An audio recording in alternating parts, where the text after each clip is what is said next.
Good morning, everyone. Aptera on Twitter posted this from Tim Dine. Tim Dine, as you remember, is a alumni of both Tesla and Apple's prototyping program, and he led a lot of prototyping projects at both of those companies. And he recently joined Aptera a few months ago to help out with the prototyping of their PI builds.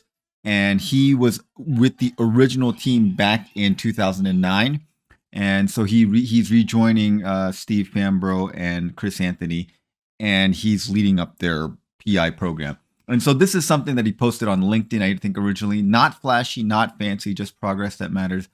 This stage is all about grit, focus, and the small wins that add up. Every bolt, every test, every setback, it's all pushing us forward. And here's a kind of a cool picture of the PI2 build in the parking lot. This looks like Chris Anthony and Steve Fambro at sunset. It looks like a fisheye lens, looks a little distorted. But anyways, what people want to know is like, what are the setbacks? And actually have some information for you guys from an ambassador named Fred, who recently visited Aptera last week. And he gave us an update about what these possible setbacks might been from a source that may or may not be Tim Dine. About these setbacks. So I wanted to read it to you. There are two aspects slowing down the rate of PI2 build. Some of the components are unique to Aptera and are contracted from major manufacturers of automotive parts. The parts were designed and ordered many months ago. These manufacturers make parts in the millions for major automotive producers. Aptera, even when in production, will only be buying only tens of thousands of parts a year, and right now looking for just dozens of parts. Point is, they are last in the pecking order of parts procurement from these producers. And has it been mentioned that some of these manufacturers are abroad? The parts, when finally made, are put in containers, shipped on a cargo ship, arrive perhaps on the East Coast, sit in quarantine, that is waiting to pass through customs before finally the containers unpacked, sorted, and the Aptera parts put on a truck to come across the country. Then there's real-world testing after the parts are installed. It is much more than mounting the part. Every part has to be, in effect, tuned.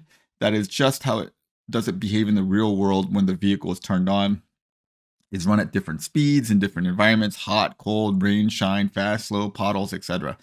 This is a unique vehicle with so much that has never been done before. Tesla had the same long delays in the quote tuning stage, but Tesla was not transparent and not telling people daily, weekly what they were doing. So all that took place without reservation holders impatiently looking over their shoulder. So that's kind of like some of the issues that they're dealing with. Import issues, logistics issues, customs issues, being on the last list of these suppliers. The suppliers are like, well, we have to finish building all these parts for like VW or Toyota first, and we'll get to your stuff when we get to it. Okay, so hold your horses. And if Aptera gets upset and says, hey, we're going to take our business elsewhere, they're like, yeah, fine, take it elsewhere. So these are kind of the issues that are out of Aptera's hands that are slowing down the rate of these things. Now, the good news is Fred got a ride in Gamma, and this is what he had to say about it. Had a demonstration ride in Gamma. Sure, it handled nicely. Acceleration was amazing. It was braking and cornering that astonished me. In a demonstration of emergency braking, the vehicle remained flat, no nose dipping at all. In all the sports cars I have driven, none could have even come close. Same was true about cornering. There was literally no lean and no instability. Its wheels just shrieked around the corner. Impressive, very impressive. So that's the good news. But I guess the bad news is there are all these things that are out of Aptera's control that is slowing down things much more than we would like.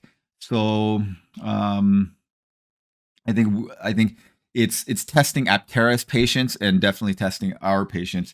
But unfortunately, these are things that are not fully in the control of the company, but have to do with things. And who's to say what's going to happen now?